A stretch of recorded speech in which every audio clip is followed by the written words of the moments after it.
Right, podcast number 6 now. 6 on a roll. And this is, well, you know how we did that one, which was just about the T20 final, and that was called a special.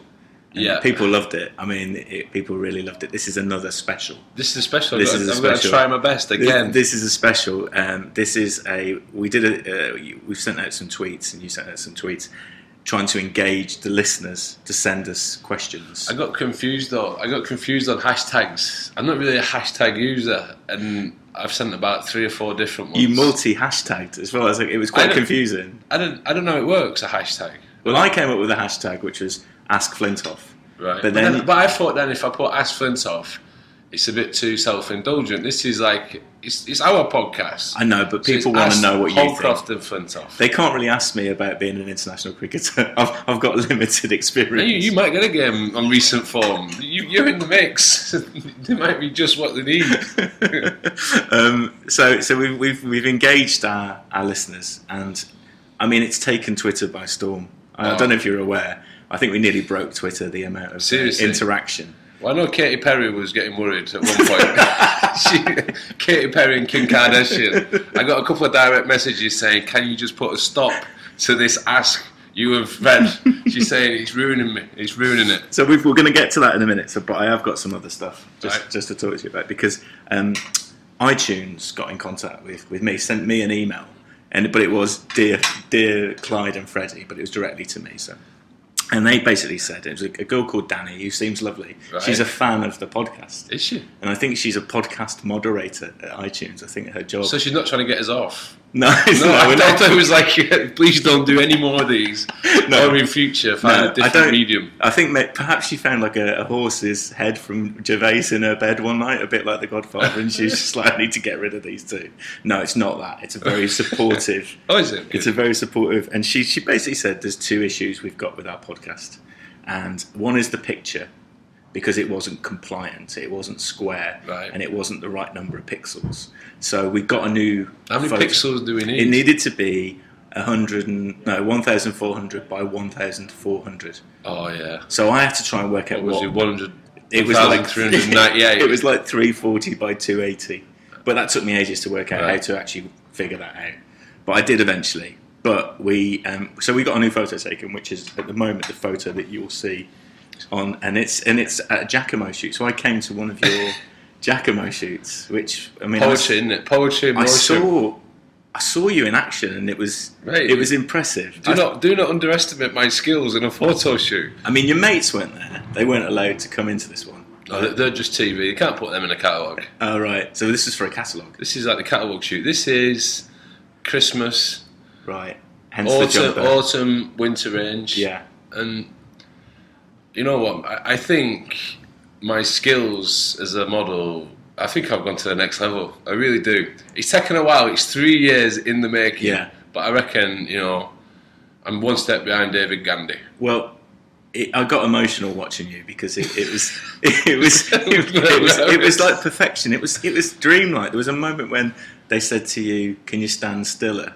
And you couldn't. I mean, it was amazing. I could not have stood any stiller. It's taken ages to get to that point. But the funny thing that is that you stand still, and you are literally stood still. Oh, that's great. That is. It's like you're the first person ever who's stood still. And you think you're taking a mick at me, aren't you? But one of the things I've noticed on this last one, and it's telltale signs that you put a bit of weight on. And I've been doing these fish and chips, and I've not had a full portion of fish and chips from my van, but I'm just constantly picking at chips and fish. And when they start saying, or shooting you from above, that means your double chin's back. Yeah. So they shoot you from above. So they bring us like a step ladder out? Yeah, it's only David who photographers pictures me. Yeah, he pictures you. Yeah, pictures me. Who took the photo of us? So thank you very much, David. David, yeah, I love that, but he's only small. Yeah. He's like him off Game of Thrones, but with long hair. So he gets a box and looks down on you to cover the double chin. And then I'm finding that there's more pauses where I've got to grab my collars. So your hands come up next to your face to hide your double chin. Is that what it's for? Oh, yeah. If you do a picture and the photographer says, "Can you just reach for your collars, you fat?" That is basically it. And then there's the other one where I got to bring my arm across to reach for my cuffs, which is covering my belly. He thinks I don't realise what he's doing. But I've been around a while now. It's not just standing still. It's like covering the... Oh, okay. Oh, well, that's... A friend of mine got a job years ago at Nuts, the magazine Nuts, and she was working there for a little bit. Right. And she was instigated in the first day into like what they call things. And they were talking to her about hair bras. And she was like, I don't know what a hair bra is. And a hair bra is when you've got a girl that's topless, but she's got long hair, and they put the long hair over the nipples. So that's the hair bra. Is that what it is? That's what it's called, a hair bra, yeah. So, I mean, maybe... I don't have one of them. You could grow your hair. If the moves get out of hand, you just grow my hair longer. You get like a mullet. But it was a good shoot. I think the clothes and the pictures. The house was unbelievable. Well, that's it. I get a bit embarrassed because you go in these houses, and I'm scared to use the toilet in some of them. Yeah, it was like I did use the toilet in it. It was amazing. Was that you? You destroyed it. Nobody wanted to go in afterwards. But it's like a £15 million house. I mean, it was in Clapham. Clapham. You know, I went to the wrong house. I got the address. What, did you go to Jack? It won't be a terrace. it would be a 2 up, 2 down. It's not going to be that one. No, I had the thing in my phone, the map, and in my head I thought number 80 whatever, and it was number 88. So I knocked on this woman's door, and it's a really posh house. She opened the door, and I was like, "Hi, is Freddie there?" She went, "No," and then I thought she's being really arsey about that, and I went, "Are you sure?" She went, "Yes." I was like, "Oh, is there not a shoot on today?" She was like, "No." I was like, "Oh, I'm really, really sorry." And then she was great, actually. She went, "To tell you the truth, it's probably the house. It's just up three. They have lots of shoots going on there." And she was really nice, actually. So you just go around knocking on doors. There's a shoot on today. Knocking on doors. It's quite a good name, Fred. There's a lot of Freds about. You could have walked in. There's an old fella soaking his feet in a washing up bowl and sat there with his undies on. Jeez. So, but I got to you. They got the photo. What do you think of the picture? I absolutely love the picture, and people love the picture. Do they? Yeah. It's Christmassy. It's slightly camp. It's Christmassy, but because I'm using the technique of putting my leg across myself, so you don't see my belly. Yeah. And I trimmed the beard because remember from my last podcast. Yeah, the Turkish. So the beard had come down a little bit, so I didn't look too bad, and so I'm pleased with the picture. They took a lot of us.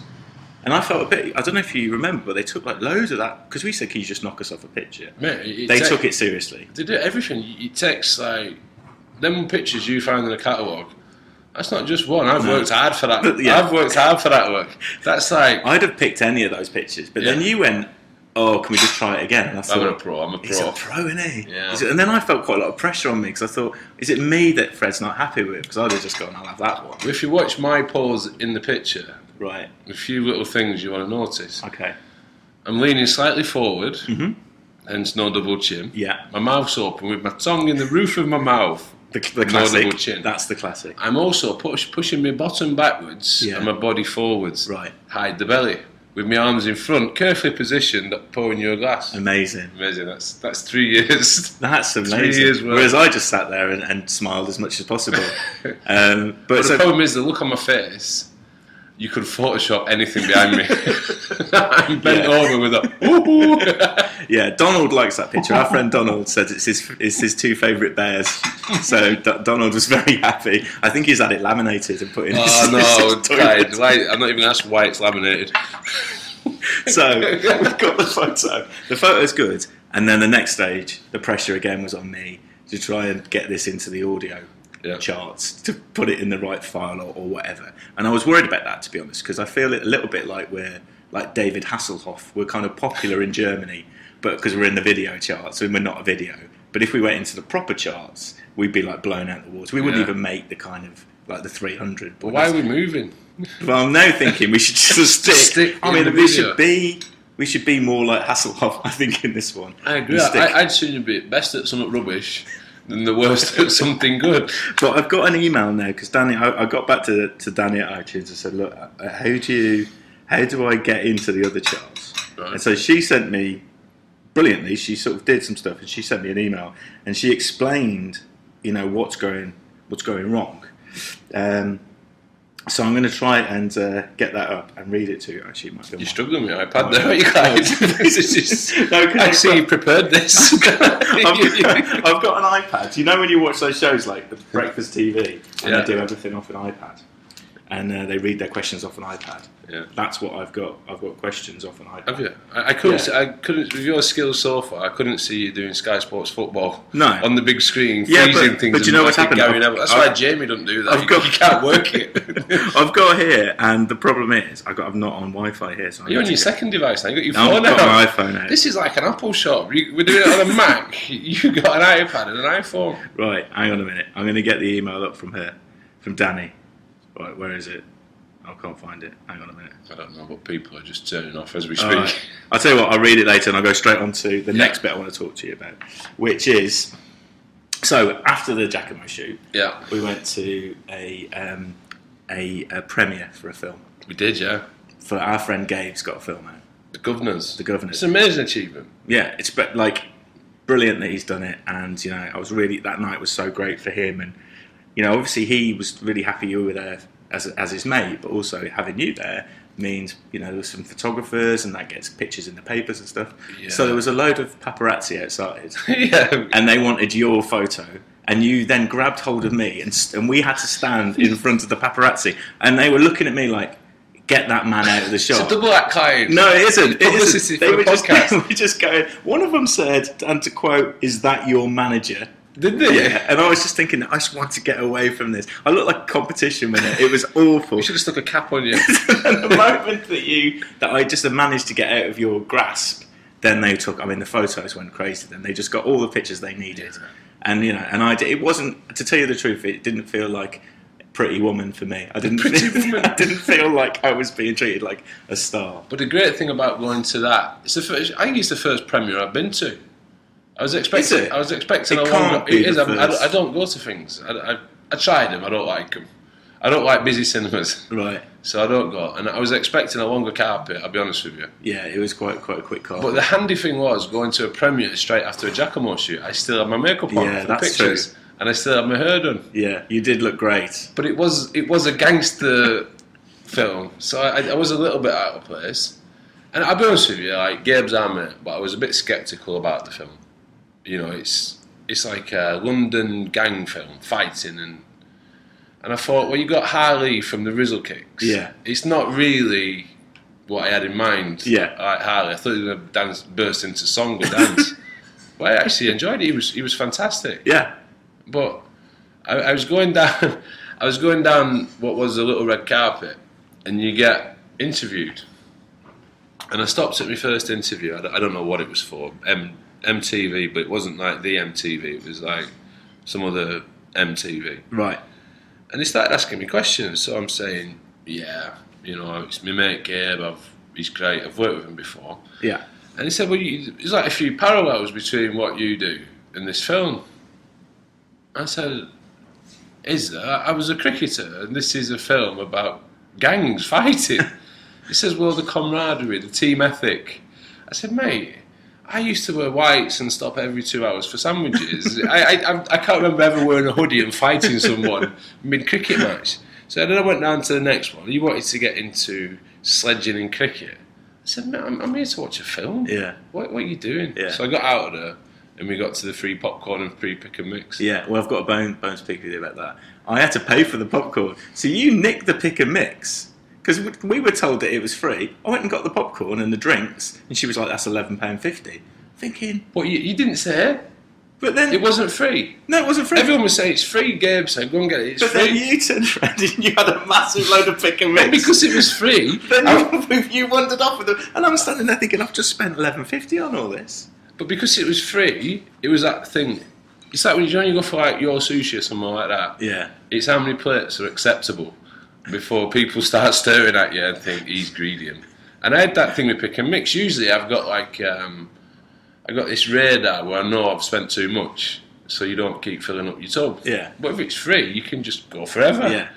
So I didn't realise that it wasn't free, so I just filled my bucket up. But then when we got into the film, I was sat between you and Rob Key. Yeah. So it was like it was a dream come true. It was like being in that bedroom when you were there. But then what happened is I was given the popcorn and the pick and mix, and I had to hold like the popcorn over my groin, and the pick and mix was like on my knee, and then I was trying to offer it. To just hands coming in from all directions. You were dipping in, and the pick and mix was it was a very heavy. It seemed to have some heavy items. No, what I did was I layered it. Right. I've got a pick and mix system because I'm a really quick eater. Yeah. So what I do is white mice. I love white mice. Yeah. Right. So I got white mice at the top. Right. Right. I'm gonna go in reverse order. So I got white mice are the last things I put in because I eat them so fast. Right. Imagine this to like a 2020. Yeah. You know, me white mice is a power play. That's like the first 6 overs. So I'm banging my white mice in. I'm eating them. Get them down me. Get them down me. And then what I do is, again, 2020 cricket. I put bombs in. Oh, okay. A bit chewy, like the breaks. Yeah, they take ages. So they slow me down a little bit. So they're like the spinners coming on. Right. Just to slow the tempo down. Yeah. And then I go through like cola bottles and things. Yeah. Not as quick as a white mouse to eat a cola bottle, but also a bit better than a bonbon. Yeah. So that's like your build up. So that's your theory. That's the build up to the last 2 overs. You were going. You were jumping between the pick and mix popcorn, pick and mix popcorn. You were like multitasking. You were all over the place. I've got 2 hands. I'm going to use them. And I was trying to follow you at all times. I was trying to follow you. I did consider doing the popcorn trick for a bit of. Oh, I was bit of the hole in the bottom. Bit of laddie banter, but you'd have probably just thought there was some sort of hamster escaped. So, but we got through it, and at the end there was a little bit left, which you tipped on my head. Well, I walked away feeling a bit guilty about that. Yeah, you were with your mates. You were with your cricket mates. I've never seen you look frustrated, and I thought, Clyde's a comedy writer. He might like this, but. So what, the dregs of the popcorn I put on your head? Yeah, in front of as everybody was leaving. Yeah, but you looked at me as if I'd crapped in your shoe. Yeah, it just came from nowhere. It came from nowhere. I once did that to the wife, and she didn't like it neither. I did it in UCI. Did you? Yeah, what, just for a joke. Yeah. Right. It got a similar reaction to what I got from you. But then after I'd done it, I then start thinking, not so much about you. Thinking someone's gonna have to clean that. Yeah. So, well, most of it was in my hair, to be honest. That's fine. So, it's or fine. my beard. In your beard. But the film, I enjoyed the film. Yeah. I wasn't expecting to. I'll be really honest. Not because of Gabe, because it's not a film I'd watch, and like a Rizzle Kit gangster, it didn't seem right. But he was brilliant. Harley. Yeah. Is it Harley or Harley? Harley. Yeah, and I think because it's Gabe, it had really good, like, funny bits. It was a really standout funny bit. That the traffic warden. Yeah, don't get it away. He's brilliant. I was proud of Gabe. Yeah. But so we did that, and then the other thing I want to speak to you about before we get into the questions from our listeners is I came in last night, switched on Sky Sports, and they were showing the 50 over game from yesterday and what had sort of happened. And from the last time we spoke, the England Test side, brilliant, and then everybody was slagging off India. Now India are killing England. Yeah, but we called it last time, didn't we? We said they'll get better. I think they'll get better in the 50 over game. However, right, everyone's going on now at Cook again. Poor Alistair. Yeah. He's like, how can you ever go at this side? He's beautiful. He's just perfect. And they're going at Alistair Cook again. And all the ex-legends who were brilliant at one-day cricket, they're at it again. We've been rubbish since 1992. Yeah. We've not won anything. Did you captain the 50 over side as well as the Test side? Well, I don't like to bang my own trumpet, but I did win the Tri-Series after the Ashes, probably the biggest trophy we've won since 1992, but it's by the by. I was a terrible captain. Where was that? But it's like since 1992 we've been rubbish at one-day international cricket. Yeah. Why is that then, do you reckon? It's a bit boring. Right. And now every side that seems to play, they seem to get on the backs. And these people like criticising, we're rubbish. There's some half-decent Test players, but as one-day cricket goes, dreadful. I've got a theory on why England... It's not a theory, this is the reason why England are not good at one-day cricket. Test cricket, you can afford to be selfish, right? Yeah. In a Test match, if you bat for yourself, you've got enough time to make it count. So that's basically taking ages to get going. Score runs. Yeah. You scoring runs is the most important thing that's happening in the world at that time. Yeah. And I've played with players who've been selfish in Test cricket, but it's worked for the side because they've posted totals. You've got plenty of time to do it. In one-day international cricket and 2020 cricket, what I've found since I've come back playing for Lancashire, Their success is down to selflessness. You go in and you just play for the team every time you go out there. And the Lancs lads are amazing at it. I've never seen anything like it. England, it's never happened. And I was thinking about it last night. Through my career, I play with selfish players. It's all about them scoring runs rather than the team. Right. If you got beat, they'll be happy if they score 60. The 60 means nothing. Yeah. And you look at the way in which the Indians play, they go out there and they play shots from ball one. Yeah. England, it's almost as if, you know what, I've got to get a score here, I've got to get my head down. Right. If I don't get a score here, I'm not going to play next week. The press are going to be on my back. And they're batting for their lives every time they go in there. Right. So that's the culture which needs to be broken.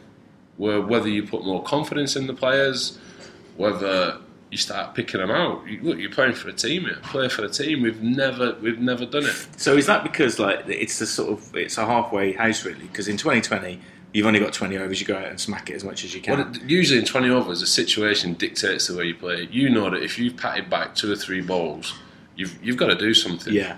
In 50 over cricket, you get caught a little bit playing. You know, you're out there. You think, you know what, 250, 270 might be a good score here. Yeah. I get my head down and knock it about. Nonsense. Right. Nonsense. You've got to take that 2020 mentality into the 50 over game, like the Indians have done, and the good sides around the world. It boils down to selfishness. Right. Selfishness. This is like one of the serious things. This is like turned into a serious cricket chat. It's selfish. The culture's got to change. Play for the team, not yourselves. But one thing I was I'm not saying these lads do it. Yeah. But that's been the case over a number of years, and I put that down to England's failing in one-day cricket. Right. Okay. Oh, here's Katie with a sushi. So Katie's just like come in with the sushi because we've just got to the end of a sashimi. She's gesturing of a proper cricket chat. Then a proper cricket chat. But what I was thinking is, isn't it? Why don't you play the tests as the last part of it all? Because it almost feels like this is just like doing the foreplay after the sex. Because it's like, it's all done. It's just gone. It's happened. I also think that 50 overs has got a limited future. You got Test cricket, which is the best. Yeah. 2020 cricket, which is great. Yeah. And then 50 overs. It's like Emmerdale before Corrie. Yeah. It is. It's like, well, you know, I'll watch it, but really I want to watch Corrie afterwards. But you also feel, you almost sort of like don't really care about it as a spectator. You sort of go you have the day, and if you lose, it sort of doesn't really matter. If you lose a test match, it matters. And if you lose a 2020, I suppose it sort of matters. But for some reason, like a 50 over game just doesn't seem to matter that much. It's just a day out, isn't it? You can drink all day. Yeah, and Edgbaston looked great yesterday. People seem to be having lots of fun. So, but yeah, so that's our cricket bit. It was serious as well. That was a serious cricket bit. But also, what they could do is, like I put in a tweet last night, you could apply the peg leg rule to the Indians because they're too good. Right. Turn your bat upside down and you've got a bat with a handle. Just to drag it back down. Have you spoken to the rule makers at the MCC about that? No, I'm going to send an email. I'm compiling it now. The peg leg should be brought in. All right, so we're going to get on to the questions. Oh, just before that, go on. I've had a weird week. Oh yeah, so have you been back? I saw the tweet. You said you're going back to your day job. I'm back to my day job. And day job is basically fish and chips. Fish and chips. I've been selling fish and chips. I've been to Northern Ireland. Right. And it's been like a Game of Thrones week. Yeah. You were Game of Thrones, right? Yes, I like it. Yeah, so I went to the dark. Is that a euphemism? Yeah, go ahead. I went to the dark edges. One of them trees that go over the road. Yeah. They're used in all of like one because it's scene. filmed up there, isn't it? Yeah, it's all in that area. And then went to Cushendon Caves, where that woman gave birth to a puff of smoke. Yeah. Went there. But I had a really strange incident. I was staying where the edges are, these trees, these beech trees which go over the road, beautiful. So we checked into the hotel, which is there, and apparently it's the hotel used by the Game of Thrones. Right. Like, so Sean Bean is staying in that hotel. Yeah. It's like you can't help but get carried away when you're checking in. They're like fire burns from the dragons all over the walls. Yeah, no, Khaleesi, they're filmed in Cyprus. Oh, so Khaleesi, she's not allowed over. No dragons. Oh. But it's like this really modern building, but then you've tried to put medieval touches to Game of Thrones. It's really weird. But we checked in, had some food. I've gone back to my room. I'm going to have an early night. It's an early start the next morning. We're getting up crack of dawn to get the light on the trees. So I'm in bed, and I'm a bit low on underwear, right? So I've decided I'm going to sleep naked. I need my pants tomorrow. I can't sleep in them. On my own. I've not got no washing. So I've got off to sleep. You've only got one pair then? I've got two. Two? Yeah. I get 2 weeks out of them. So, I'm on my own. So I'm in my bed, and then all of a sudden, there's a knock on the door. I'm like, oh, what's that? It's like 1 o'clock in the morning. I've looked at my clock. 1 o'clock in the morning. The door goes again, so I thought, I'm throwing a death on it. I'm not answering this door. I'm naked. It's late. I want to sleep. The next bit, I can hear a key card going into the door. Right. I'm thinking... And what time is this then? 1 o'clock in the morning. 1 o'clock. A key card. So the key card's going in now. I think she can't get in. I can hear giggling, so I know it's a girl. I can't... It's not going to go in. Just one voice though? You could... like There's two giggles. Right. So it's like going in and out. You can't get in. And all of a sudden, do you know that noise where the... Yeah. My door's open here. No.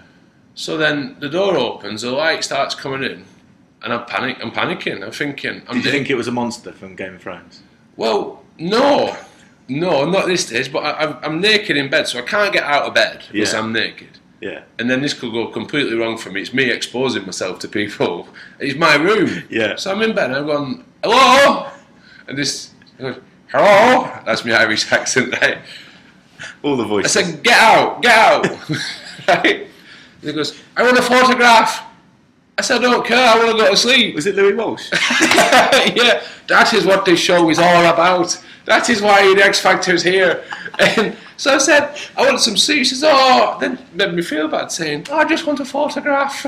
I said, I don't care. Come into your room. Yeah, I'm in bed. Your room. Get out. And at this point, this edge just popped round the side like a silhouette. Right? I said, get out. It's in my room. And I swore at this point. So then disappeared, door shuts. That's crazy. Right? So I'm piecing it together back in my head. And I got in bed.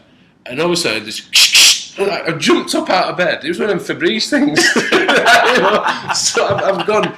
And like my history of like the dark and ghosts and things. My heart is pounding. So I phone reception. She's not a podcast listener because she'd know that she's not allowed to frighten her. But I phone reception, no answer. So I thought, right, I put the bolt on the door. Next morning, I've gone down to reception. And I said to this fella, right, owner, I says, mate, I had a shocker last night. I was in bed. Someone came in my room. Oh, it wasn't the ghost, was it? I said, I don't think it was. He said, has the ghost got a key card? Well, this is it. He said, oh, you can hear footsteps in the night. I said, well, it's probably guests walking up and down the corridors. Yeah. He said, no, this place is haunted. He's going into like a summer. Where's he from? He's Northern Irish. I just said to another accent. It was Jethro. So he said, this place is haunted. I've lost it now. I've lost my thread. So I said, well, mistake me. I'm no expert on ghosts. But well, I beg to differ. Well, surely ghosts don't come out in photographs. Why would a ghost want a photograph? I said, I'm going to get a selfie with a ghost. What would be brilliant is if she went back to all the other ghost mates and there's just a picture, but it's a picture of you, and they're all going, "You're not even in it." Yeah. Then I said, well, as I understand it, I don't know like ghost etiquette, but they walk through doors. They don't get key cards, do they? They can go through doors. It's like having this conversation about a ghost. I said, mate, someone tried to get in my room. Get it on CCTV cameras. It's not a ghost. So it turns out, receptionist. The receptionist? Receptionist is checking in, recognised me from my shoots, thinks, I'll pop round his room. I'm not told my missus yet, I bet. I'm not told Rich, I'm seeing her later. But it was, wow. Yeah. Well, I'm glad you're safe. Well, I'm thinking, like, does Sean Bean have this problem when he stayed at the hotel? Right? Imagine like the Game of Thrones. Yeah. They must get it all the time. All the Game of Thrones must be constant. Constant. Perhaps they have guards outside, like proper like Game of Thrones like guards. Yeah. They guard in the wall, but like guard in the door, so people can't get through.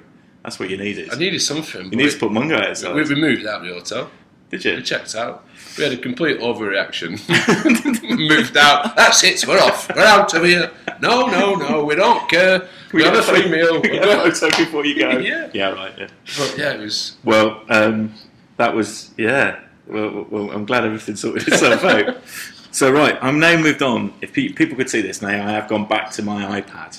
And I'm basically using it like I am on Sky Sports, and I'm going to go through. I've not put the questions in any form of order. Right. I've picked not at random. I picked the ones I thought we should talk about.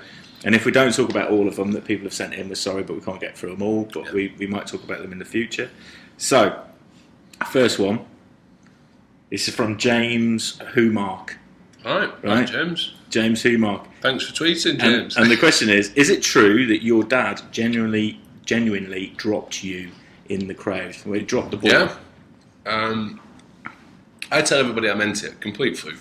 Playing at Edgbaston against the West Indies. Probably the best I've ever batted for England. There's one of them where I got a few. And there's this lad ball, and I can't remember his name. I just had a big hack at it. And smashed it. Right. And then at all the grounds, you know where your family sit. And as it's left me back and started going up, I thought, that's going to be my dad. And my dad's got up, and my dad, he's like the second tier of the old stand at Edgbaston. So could you see your dad then? I was know where friends and family sit. But could you actually see him stand up? Yes, he got up. From when you hit it? And this ball's like going towards him. My dad's nickname was Big Hands. He got massive hands, like workman's hands with scars on and everything. Yeah. And he used to catch everything, he tells me. So he's got up. I'm thinking, go on, Dad, he's having a go at this. Catch it, lad. And it's just landed right at him. Like, picked him out. And he's had a fumble, and he's fumbled it. Oh. He's come up out of his hand, and he's having a fumble round. And then what I didn't know was he disappeared for a split second. He was sat next to Michael Vaughan's mum, and the ball ended up with his head in a lap. He was like fishing around for this ball, which wasn't caught on Sky Sports News. But yeah, it was true, and my dad dropped it. But didn't he use that excuse 2 weeks later with Michael Vaughan's mum? Yeah, there was no cricket match. There was no ball or anything. It was, not again. We're not even at Edgbaston. Well, so that thank you for that question. This is from somebody I work with actually called Colin Hopkins. Yeah. Who I work with, but he sent a tweet in, and he said if cricket had transfer fees like in football, what do you reckon at your height you'd have gone for if, say, you were sold from one county to another county? About £3.82. How does it work from one county to another? It's changed now. What used to happen? You got like a listing system, and you could sign X number of List 1 players in 10 years. It was only a couple. Yeah. And you couldn't move. I got asked actually when I was younger. And when I was about 20, I got asked by a couple of counties to move. And they were doubling my wage. Right. And I went in my contracts meeting at Lancs and says, look, these are offering me double what you're offering. Yeah. So well, go on, and off you go.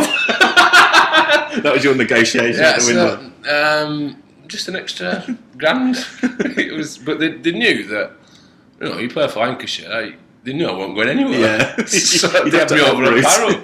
So I had to... Did you see any of transfer deadline day on? Because I watch Sky Sports News pretty much. I'll wake up in the morning and put Sky Sports News on rather than normal news because I just love watching it. I love Sky Sports News. So transfer deadline day is like is one of the big days of the year now because of Sky Sports News. But did you see any of the stuff that happened to some of the reporters? Did you read about it? No, I've not. So basically, one of the reporters, I think outside Everton's ground, Goodison, was doing a live report and somebody stuck a purple dildo in his ear. Seriously? Yeah, this is all on camera going out live. So amazing. Then there was another place, I think Crystal Palace fans were waving a blow-up doll. I think they were screaming that we hate Sky Sports News. I mean, it was pandemonium. Brilliant. So you're thrown into this. Watch this. Yeah, I mean, that clip would definitely be on YouTube. But that transfer deadline day, it's the thing about football, isn't it? Where every bit of it is just like over talked about, really. Jim White. Here we are going to Goodison Park and we've got him with a giant dildo in his ear. That's a better Irish impression. Is that good? Yeah, he's from Scotland though. So. Oh, is he? Yeah. Oh, jeez. So a question in from Mark Woods, who is a comic relief employee and a massive cricket fan and a total legend, and he's got a bit of inside info because he was involved in this. But basically, is the slash Fred had off John Bishop's Channel rowboat his most unusual wee location? Is it out? That was like normal. So you weed off the boat when you did this row with Bish? I did, yeah. We was in it for 8 hours. Right. Did you? But you had 2 ladies in there as well. Did they turn away? Denise and Davina. She had one as well. Davina had one? She had one in a bucket. Did you have to hold her? In a bucket. She was promised in a bucket. They got spoilt, they did, because they got given this device called a Shiwi. Is that what they had on the boat? I don't know what it is. Right. And apparently I don't know, this is going wrong, but you attach it and it just pours down into a bucket. Yeah. Well, it's like it's sort of like. How do you know? Because do you use one? What's going on, Clyde? No. Is it Kelly? What's that called? Yeah. I know about your shiwis just from life, just from being interested. No, you don't, Clyde. Anyway, it's like girls use them at festivals, don't they? So they can just like have a wee like a man, basically. We found out last week they don't use them at Old Trafford watching the Arctic Monkeys. Yeah. Jeez. Yeah. But, you need more than a shiwi to get rid of that. Yeah, Davina had one in a bucket we had to turn round. Really? Just hearing like it was £1 million drop. It just hearing it trickle in this bucket. It was like, that's Davina, my phone behind me, having a wee in a bucket. Yeah. So no. Allegedly, I weed in 10 Downing Street. This is still allegedly. You've never confirmed or denied this happened. Well, I don't know. Right. I'd had a few. That's the best answer. I don't know. Just plead ignorance. Where else? All over. But 10 Downing Street is probably my best one. Yeah. If you did. Okay. Right. This is from somebody called Match Memo. That's Match Memo says, Freddie, how would you combine your two passions, boxing and cricket, into a single sport? Could you combine? Have you ever seen boxing chess? Yeah, I love that. So I played chess. Do you? I played for Lancashire at chess. You what? See, you played chess for Lancashire? Don't judge a book by its cover. No, I'm not judging. I just think I didn't. Why do I get that reaction? You. What? No, you? Because, You? I just am surprised. You can't even read. How can you play chess? No, it's just that I didn't know that. I thought, No. I thought I knew everything about you. I played chess for England. My brother played for England. What, Chris? No, chess. That's amazing. I played for Lancashire. Did you get a tracksuit? No, it's not really a tracksuit game. But I remember I played, and I was about 11. I was at primary school. Yeah. And you used to get boards, right? And then you'd get ranked. So it'd be like 40 boards. I was like 30s. And I remember we were playing against Staffordshire in Stafford. And it's like a sports hall, big sports hall. And all the desks are laid That's out. ironic. Yeah, chess in the sports hall. But it was, all these desks are laid out. And there's like it's like an exam situation. Right. You got your boards. And against Staffordshire, I got put onto board number 1 because I was playing Sebastian. Sebastian was like this ginger kid who wore a duffel coat everywhere. Even when it was summer, he had a duffel coat. Right. But in chess circles, this kid, legend. He was like Yoda. He's like a ninja. He's like the Lionel Messi of chess. He's like Sachin Tendulkar. He's all these rolled into one. So I got put against him just to get beat, sacrificial lamb. Yeah. He played for the opposition. Staffordshire. Right. And I was like a maverick chess player. I could think 2 or 3 moves in advance, but after that I'd just move a pawn. It was like I don't know what to do. So when you looked at a chessboard, you could visualise moves. Yeah, I'd pan it out a little bit to a certain point. My brother could do it for weeks on end. Yeah. So you get an hour for your game, and you get a clock, and then when you move, you press your clock. Yeah. And then your hour starts ticking while you're waiting to move. But I was playing Sebastian, I knew I couldn't beat him. So I've moved, we're about 20 minutes in, and I pressed my clock. He's moved, he's not pressed his clock. Now, common decency, I should say, Sebastian, give it a couple of minutes, you've not pressed your clock. I thought, I can't beat him. I'm just going to watch him. So he thinks it's my move, his clock's ticking away, and I'm just sat scratching my head for 40 minutes. And then his little flag dropped. Right? His flag dropped. And then the sports go, and the tears starting, everyone's looking at me, and I'm shaking his hand for the win. I got hauled up in front of the Junior Chess Society for ungentlemanly play because I'd not told Sebastian to press his cock. So my history of gamesmanship and winning at all costs, I've done it at chess. It's not something I'm proud of. But that's so. I reckon I'd be good at boxing chess. Yeah. So okay. Well, there you go. Then that's answered. I mean, cricket. We'll take cricket out of the equation. It's just going to be boxing chess. All right. Thanks for that match memo. Yeah. Right. Next one. This is from Chris Webb. Right, Chris. Will the Chippy van be doing a tour of continental Europe? Chris Webb lives in France. Well, I'd like to think so. But the problem with these things all the time is, I'm spending 5.5 weeks making a TV show. If people watch it, we might take it somewhere else. But It's up to the viewers to decide. Yeah. I'd love to take it somewhere else. I'd like to take it to India. Yeah, that'd be good. Australia. Well, you know my love of India. Yeah, it'd be perfect. I mean, I'm there all the time. And this is a question from Catherine Plummer, linked to the chip van. Dripping or veg oil for chips if you had a choice? Well, I can't give too much away. Okay. However, I'll tell you this one. It's embargoed. It's embargoed. Okay. We are using vegetable oil because we don't want to put the vegans off. Right. And what are the other ones? Vegetarians. What's the other ones?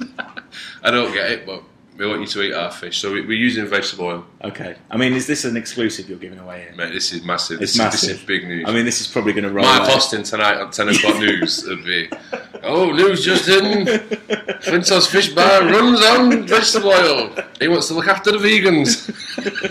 Or what are they called? Vegetarians. Claire McCormack. Hey, Claire. What, in your opinion, is the most pointless sport in existence? Tennis. Tennis.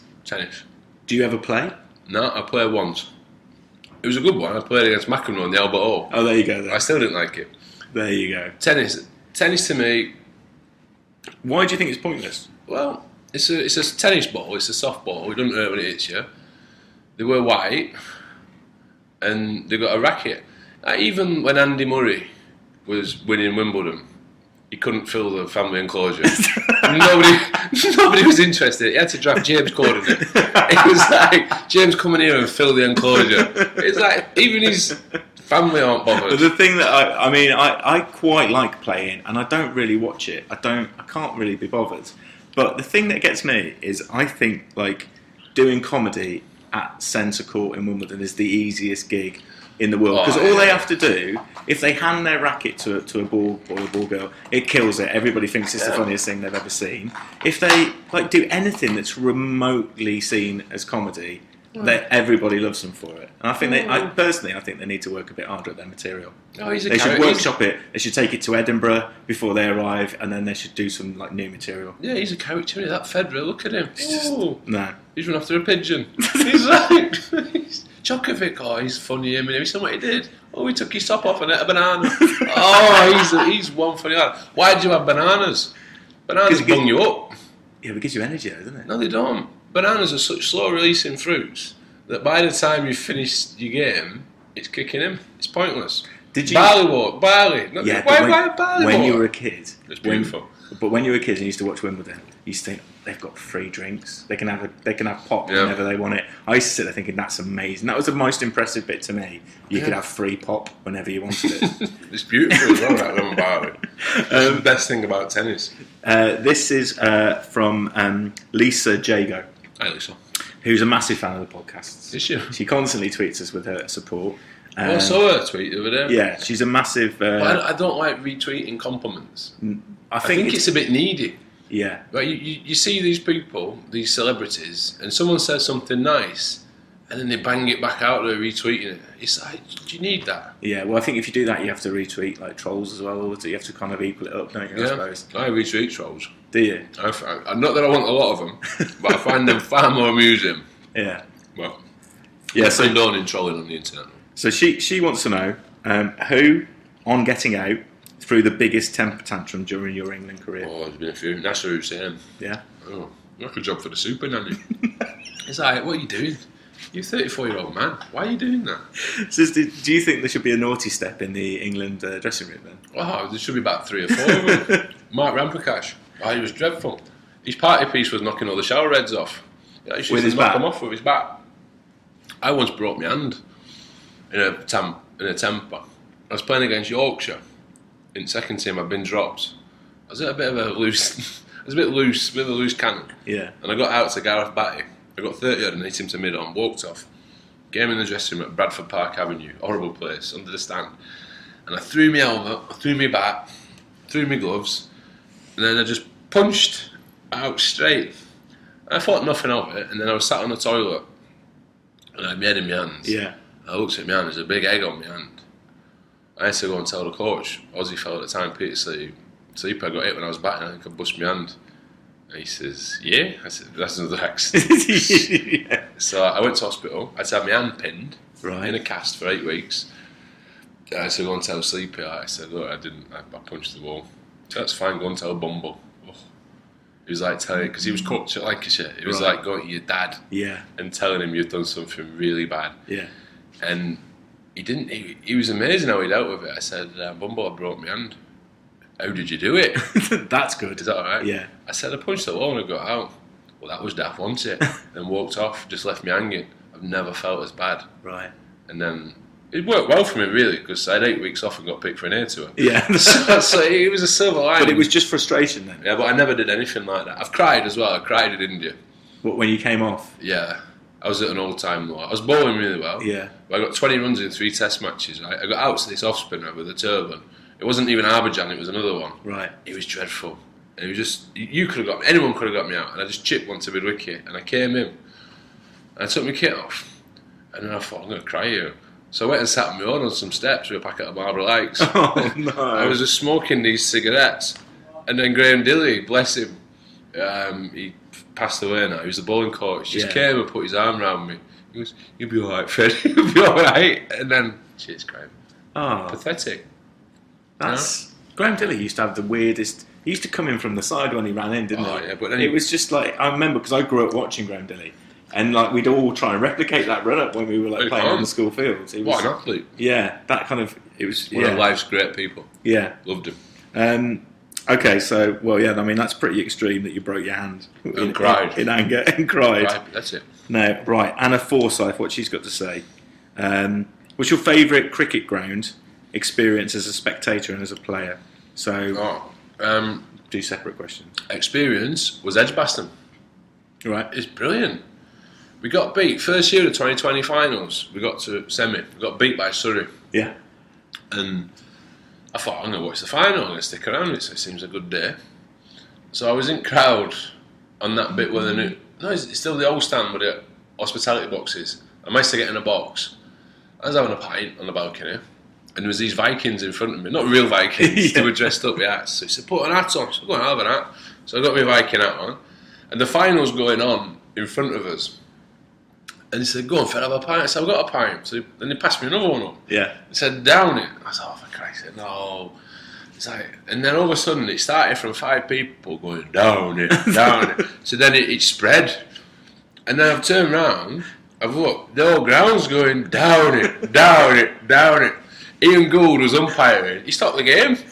And he turned towards the box where I was. I've got this pint in my hand. I got a Viking helmet on. Right, in front of 20,000 people, singing down it. I'm gonna have to down it. So I got this pint and I downed it best I could. A good time. Knocked it back. It was like, ooh, and I put it on my head like this, and then Ian Gould get stuck on one of those. Yeah, and then the umpire Ian Gould turned around and says, "Let's play." That is amazing. It. Yeah. So that's my best experience as a spectator. Loved it. The other one is... That would be hard to beat as a spectator. Probably the best day. I'd never looked that good as a player. That was like the best day. I tell you what I did once as well at Sussex. I love watching down there. Yeah. I had a week off. That's my local ground. I know. I went to watch Lancashire. Love it down in a 4-day game. Just sat in the deck chair for 4 days. Amazing. It's beautiful. I love going to watch cricket there. Yeah. As a player, Lords. Yeah. It's got to be, hasn't it? Lords, Old Trafford as well, my own ground. But Lords... The first time you walked through to bat at the long room, that must have felt amazing. I went one staircase too many down though, near different toilets. I did turn around and come back up 3 steps. But there's a famous story about someone doing it for the first time. Yeah. And as I was walking down the steps, I was thinking, don't go down too far, keep going. And then I got halfway, I've done it, turned around and go that way. Did you try and style it out? Did you like walk past the members and go, I've just been for a piss? Yeah, I'm just desperate. I'm desperate. Ooh, give it 5, lads. Said we got a match. But I've had a couple of different experiences there. I remember I went out to bat against the West Indies over before lunch, and they're really posh in that long room. Yeah. Like coloured trousers and blazers, and there's not a Nuts magazine in sight. No. It's like proper newspapers. And I walked out to bat. Last over before lunch against West Indies, this Amari Banks off spin, rubbish he was on. I was thinking, right, it's the last over, just pat him back. You got 3 balls, pat him back and I'll bat after lunch. Yeah. Oh, his first ball, he lobbed it up, I couldn't help myself. 18 for 6 over his head. Right. Crowd, here we go. And then he bowled the same ball next ball. I'm thinking, nah, just pat this one back. And I got caught in two minds. I missed it. Right, so I got bowled. So the worst thing about getting out last over 4 lunches, you walk off first, everyone follows you. Yeah. It's like really embarrassing, a bit self-conscious. Yeah. And I'm walking off, and I'm walking up the steps into the long room. All of a sudden, I've taken my helmet off. I got whacked on the back of the head with a rolled up newspaper. No. And then this fellow goes, "Fun while it lasted, Flintoff." I turned around and pulled back my fist. And then I looked at him, he was about 80. And then this little fella was like scurrying off through the long room. That's amazing. Yeah, got it on back of head. But Lords, everything about it, the food. It's an amazing ground. Nice. Yeah, I mean, I absolutely love going to the Overlap, but Lords I really like. In fact, there's a little thing that we found out recently. It's like we always go, a group of us always goes to test every year. But if you go behind the pavilion, that's a nicer place to go, actually, than the nursery end. So there's a spectator tent. You go around the back there. And then he rip you off in that Pim's tent. But you don't go to the pin. Maybe you get some champagne if you're feeling good. Ooh, maybe you get some champagne. But it's just nice around that. It's just a really amazing experience. But so thank you for that amazing question that elicited. Well, the one thing about Lords response. is, you know, when you as a player, and you go in that one room and you look round, and you go in the dressing room, and you just think, how has this happened? Yeah. I'm like a rubbing rag from Preston. How have I ended up being in here? Yeah. And then there's 2 honours boards in the dressing room if you get 100 or 5 wickets. Yeah. And I'm on both. I think they should take the 100 one down. I'm embarrassed by it. Cause Why? You got all the great and the good of England cricket. When I got 100, I was slogging against Africa in a game which we were about to lose. And unless you win or draw, I think your name should. If you get 100 in a game. But actually, it's interesting. Take it off. There's a thing that cricket is our family game. So my granddad played for a mining team. His brother played for a mining team in Telford, Madeley Cricket Club, Broseley Cricket Club. So when I was growing up, cricket was our sport, not football, even though I played rugby. And every week I'd go and play and come back, and my granddad would ask me what I'd got, and I'd always hope I'd got a lot, and I never got a lot. And then sometimes I'd be like, I'd come back and say, you know, I've played badly today, I was just slogging it around. And he said, it's not the shots they put in the book, it's the runs. Yeah, exactly. And I think that's a really good way to look at it. It is, but I don't mind scoring bad runs, but as long as we win. I don't like scoring dead runs. Yeah, I suppose. But then on the other side, I got my 5 wickets against Australia in a test match we won. Yeah. And when I walked in the dressing room, I'm really proud of it. I think, you know what, that's going to be there forever. Yeah. But that one shouldn't be. Rub it off. Rub it off. Well, we could send them an email. Maybe they could. We send them some Tipex. No, I don't. They'll never know in 100 years. They'll say, oh, yeah, that was a good knock, wasn't he? They don't see you got beat. This is from Martin Sexy Dance. What? Martin Dance, but he calls himself Martin Sexy Dance. Do you know him? Yeah, I do. Does he dance sexy? Cats or dogs? Dogs every day of the week. Yeah, me too. Yeah, I'm not a pussy man. What? It's just... So yeah, dogs. Dogs. All I the love time. dogs. I used to have boxers. Have you got a dog now? It's a sore subject, Clyde. You want one? You can't have one. We have got one. We got one from a department store a while ago. Is it real? Yeah, it's a cocker. No, it's not. It's a Dachshund poo. Dachshund poo. It's a cross between a toy poodle and a miniature Dachshund. Right. Called Charlie. Beautiful dog. And Mrs. give it a mum. Why? This could go completely. Okay. It's a sore Maybe, subject. Have you got a dog? No, but I'd absolutely love one. No, I love them. Absolutely love one. In my wife's defence, we've got 3 kids. A dog just did make it more tricky. Right. In kids, you can take them nearly everywhere. You can't with a dog. Can you put kids in kennels? That's, I mean, if you can. Yeah. Right. This is You from go Dave there for a Clark. few days. This is from Dave Clark. What is Dave Clark? No, not of the Dave Clark 5. Just Dave Clark. You know Dave Clark who was darts on Sky? Oh, it could be him. I don't know. Dave Clark. What is the best invention you have thought of? Whoa, I've thought of. Yeah. Now, bearing in mind, I need to reiterate, you don't know these questions. I'm just giving you this. Is it? It's not like you're on... I don't want to give something away and then I see it at Dragon's Den next year. And they're going, I'll tell you what I am. And I'm not even going to bother. Peter Jones is sat there saying, yeah. What would make your... What one thing would make your life a little bit easier? Like if you could have a thing. I talked about mine. I've got it. The tubes, at the cricket ground tubes. Tubes at the cricket ground are very unhygienic. Yeah, that would be mine. Right. It's a device which I'm not saying like I get hounded all the time by people and camera phones. It's a device which it's like I'm in a bubble, and around me, like a cloaking device, Right. you put on Like spaceships, but you right. can't see them. Yeah. It's an invisibility thing. No, I don't want to be invisible, but when I walk around, then camera phones crash, Right. so they can't use them. Okay. Because everywhere I go, I get pestered. That sounds really bad, doesn't it? That? Yeah, but to be fair, No. you did have somebody break into your room allegedly and to try and get a photo with you, and that person might have been a ghost. Either that or a time machine. Oh, I'd love a time machine. Where would you go? Where would I go back to? Yeah. Rome at its height, sort of gladiator time Rome. Yeah. I think I'd like to see what it looks like then. Would you? Yeah. I go back to 17th century France. 17th century France. Yeah. 1664. So a little village called Cronenberg. I really wonder where that was going. Yeah, okay. Yeah, that's very clever. Thank you. If Well, Cronenberg would like to sponsor the podcast, we're more than willing to go back in time. Right, next question. This is actually from a bona fide celebrity. Bona fide? Yeah, Sarah Jane Me. Oh, she's lovely. Tweeted this question. Sarah Jane, who's mates of ours, and she's a big fan of the podcast. Is she? Yeah. She's in news now. She's been... Oh, she can do it all. She can do She's serious. been promoted to news. She can do serious. She can do entertainment. She can do discussion.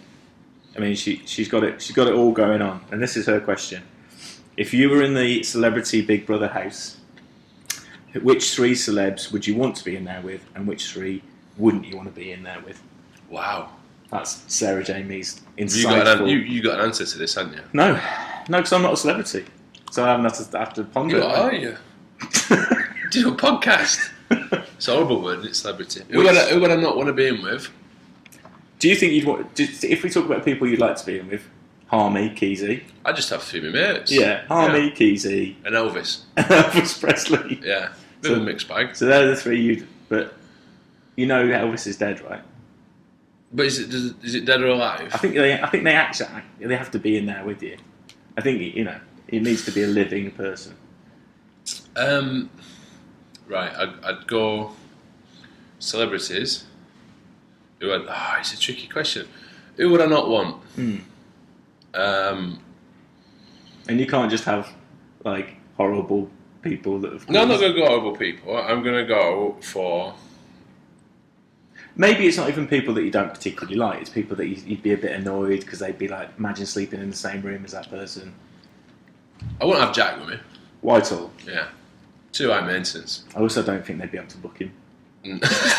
He's doing alright. He's doing really well. His personal hygiene's not great. No. He's a bit smelly. So you've got smelly. So you wouldn't want smelly Jack Whitehall. I wouldn't want smelly Jack Whitehall. I wouldn't want Louis Walsh. Yeah, it's just to be talking all the time. He'd annoy me. It'd be very chatty. Yeah. And you want to. I'm sure he's a lovely man, Louis. Yeah. But I wouldn't want him in the house with me. Yeah. Because you'd want to get some kip. Yeah. And my final one. Never really thought about it. Sourav Ganguly. I don't like him. You don't like so that's just simply because you just can't be bothered to spend time with him. Yeah, and I had dinner with him once. Right? He invited me for dinner. But it was like a peacekeeping mission because we played at Lancashire. We didn't see eye to eye, and all Indians now were at me because as soon as I mentioned Sourav, he invited me for dinner. So the starters came out and he walked off to have a conversation with someone else in the restaurant. I'd finished my dessert by the time he came back. It wasn't really a dinner with him. So after that... It was a dinner near him. Yeah, but he's very good on Sky. Okay. Who would I go in with? Elvis, Sinatra, and Jesus. So if you could have anybody you'd have Elvis, Sinatra and Jesus? Yeah. Elvis and Sinatra for singing. And Jesus never struggled for food. Very true. Or turn that swimming pool into wine. That's very, very true. I mean, I have not watched it. There's a lot I'd ask him as well. Have you watched any of this? Do you watch any of that sort of stuff? No, I'm not into it. I know who's in it, and I've heard snippets, but nah. No, I mean, I just... no. So, all right. So, thank you, Sarah Jane Me, for giving us that celebrity question. Right, coming to the end here. Final question. So we've done nearly an hour. An hour is the longest one. So we get 2 out of this. If I knew how to edit, we could split it in half. Yeah. So this is final. This is from Megan McLaughlin, and my question is simple: will you come back to Bushmills and see me? You can try our famous whiskey ice cream. I think she works there.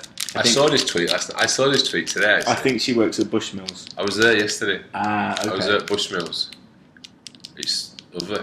Is it? But as a non-drinker, yeah, it was like taking my kids to a sweet shop and say you can't have all. It's like didn't just the smell make you feel a bit drunk? Well, yeah, it's beautiful. But do you know what? I'm not really, or wasn't really a whiskey drinker. Yeah, but I love Bushmills. If you want to sponsor it, feel free. Yeah, Bushmills or Cronenberg. I'll tell you what we'll come back to. Next year, they've got this festival. It's an exclusive festival. They had Snow Patrol playing it one year. Right. Called Bushmills Rocks. Or something like that. It's in June next year, and we'll go back, Clyde. Okay. Me and Clyde are in for Bushmills Rocks. As long as you've got a good band. Yes. So don't say you got Girls Aloud, I'm not coming. So I'll have Mika.